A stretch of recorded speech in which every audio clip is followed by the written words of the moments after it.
Hello, beautiful souls. Welcome back to Ladybug Farm. Calendula is back in bloom this spring. That means it's time to make some of our healing salve. Come along and join us.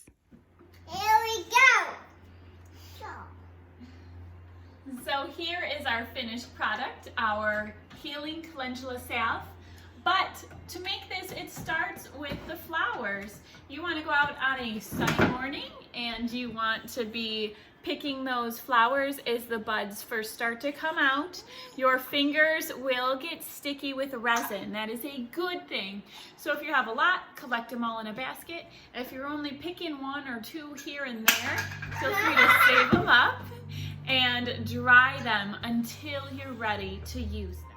Your healing salve starts with a good healing oil, a good infused oil. We like to use grapeseed oil and sweet almond oil. And you start by taking those flowers, putting them in your mason jar. You want a nice glass mason jar, and covering it with oil, at least an inch of oil. We did this 2 months ago. 1 month into it, we strained it out, and then we made a double strength infused oil. Repeated the process again. We put flower buds back in, we put oil back over top, the same oil, and now it is just a double strength oil. We are ready to strain our double infused oil. Again, I always put the date on there. It's been 2 months because we've already strained once, put new flowers in, and recovered it back up with oil to make it double strength. We put the date on there, we put the type of oil, and what we have available in here.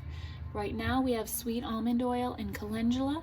When it's fresh from the garden, we also like to put comfrey, we also like to put plantain, and we also like to put lavender buds in our healing salve mix. But this one is straight calendula oil, double infused, which means I've already strained it once again. So I have my strainer, I have another mason jar,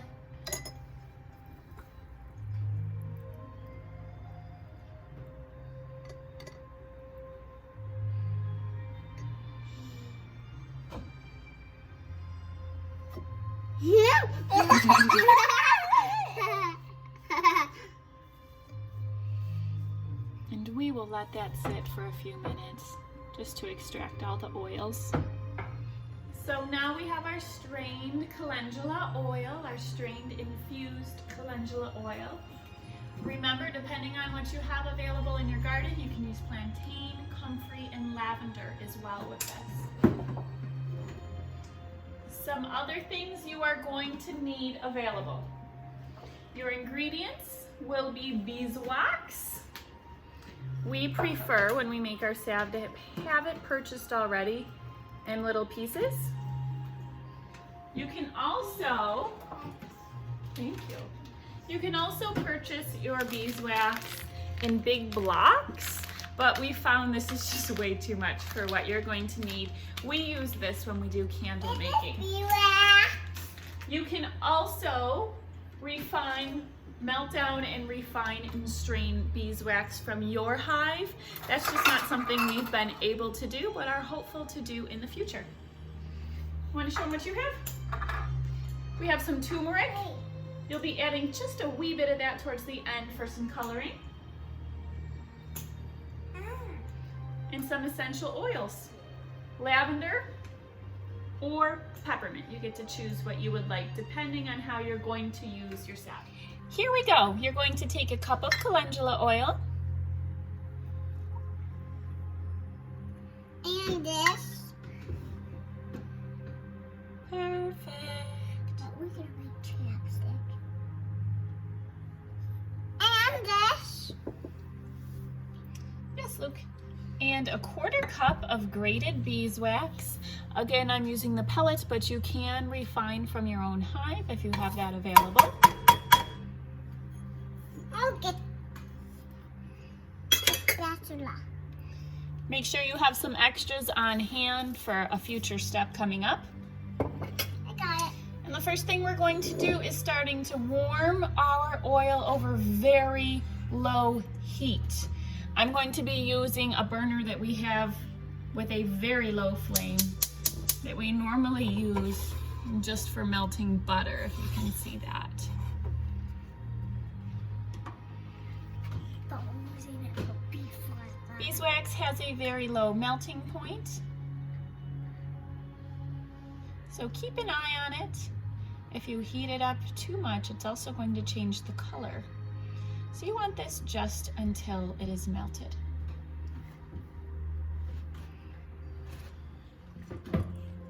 You can see how these have just started to finish melting. From here, I turn the heat off. You want to have a little plate ready. I'm gonna take and just put a drop of that onto a plate. I'm putting it into the freezer for a few moments. So this plate, we just put a wee bit of that salve into the freezer for a few moments. Why? Because even though it looks like oil right now, it is going to get harder once it cools back to room temperature. And this is a way to check the consistency of your salve. So feel free to take a little piece of it. You want to try some? Me too. Check the consistency of it. Give it a little rub on your hands. And this is where you get to choose how do you want your salve to feel. If you like the way the consistency of this salve is, perfect. Don't do anything more at the moment. If you're thinking, oh my gosh, that's way too oily, I need it just a little bit thicker, this is where you use those reserve beeswax pellets. Add a little bit more, and trust me, a little bit goes a long ways. Sometimes I keep putting beeswax in there and I've made the mistake that by the time it gets back to room temperature, I'm like, it's so difficult to work with. You have to really get it warm between your fingers before it can turn into a true healing salve. If you want it to be more oily of a consistency, add some more oil back into it.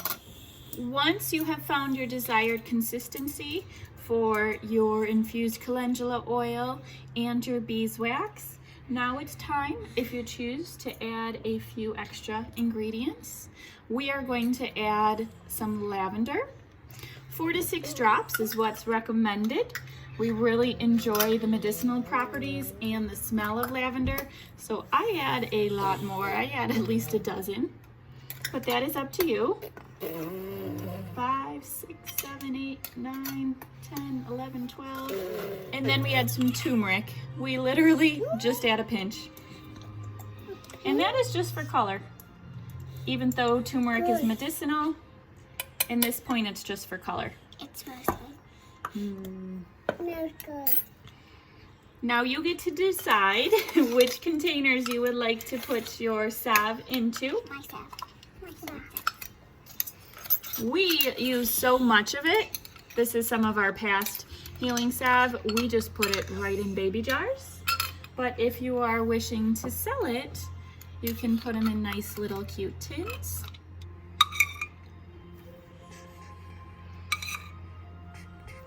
This is mine. We'll get there.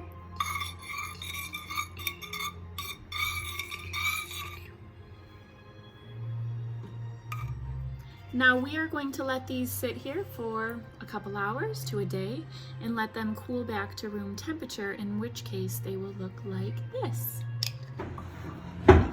Now we're going to do a little bit of a bonus here. We've made our salve. We're also going to make some chapstick. So I reserved some of that oil and that beeswax and set that aside. I'm re-melting it because some time has passed and they have not been fully melted yet. We want to get it just until it melts. We want our chapstick to be a lot thicker than our salve, so we are going to take all of this beeswax and melt it back in.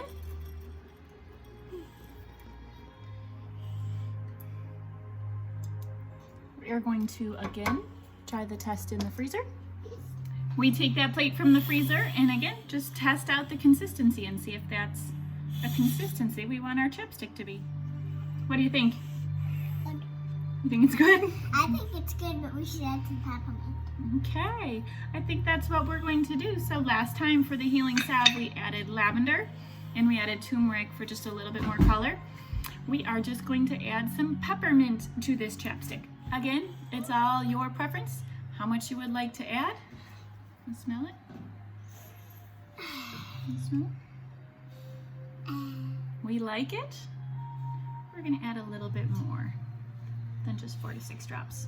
And smell that one too. It's going my nose. If y'all know me, recipes are kind of just guidelines. You can see here is our healing salve. It is starting to harden up, but is not yet completely ready. When we make chapstick for ourselves, we just simply reuse old chapstick containers. But again, if you're going to be selling it, there's all kinds of fancy tins that you can choose from.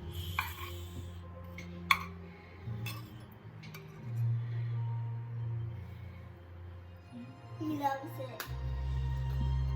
Once your calendula salve is back at room temperature, it can be stored for up to a year in a cool, dark place. That's why these tins work perfect. Calendula is great at healing wounds. It promotes cell repair, cell growth. It's been shown anti-inflammatory, no toxicity levels, and that is why it is such a common ingredient in salves and ointments and creams. Applied topically, it can keep some infections at bay, minor infections. Here at the homestead, we like to use this for any type of skin rashes, any type of bumps or bruises or minor cuts. Sunburns, we also use that, although we do like to use just the oil rather than the salve. When the children were younger, we would use this for diaper rash cream. Thank you for joining us. Bye. Have a beautiful day.